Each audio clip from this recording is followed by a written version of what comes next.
Всем привет, man qadrli любимчиklarim. Ovozimga e'tibor bermaysizlar. Ertalab tursam ovozim bo'g'ilib qopti. Bilmadim nimaga unaqa bo'lgan. Bugun sizlar bilan Garava va Zubnoga borish uchun tishlarimni to'g'rilatyapman. O'shuning uchun hozir video ola olmayapman. Harakat qilyapman sizlar uchun video olganda. Birinchi bo'lib shu bazani kiyib olaman dedim. Iqana perexod qilaman. 1-2-3 deyman. Shunday qilib o'zgartirib olaman-da, keyin ustimga ikkita kofta kiyaman dedim.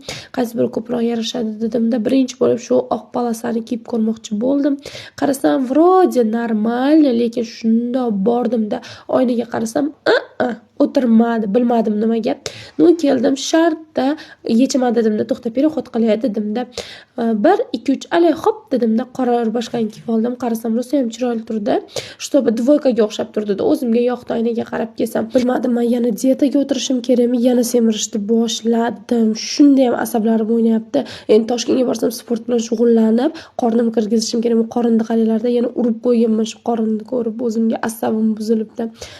Mayli dedimda, shartta sumkamni olib, ichiga narsalar solishni boshladim. Birinchi bo'lib pudrani soldim, keyin pomada soldim, keyin ochki, pul, ro'molcha, har baloni soldimda. Xullas, men tayyorman, ketaman dedim. Qaranglar, o'rtoqlar, kiyimim yarashganmi? Ovozimga e'tibor bermaysizlar, yana bir marta aytaman. Men sizlarni yaxshi ko'raman. Kommentariyada fikringlarni qoldiringlar. Bay bay.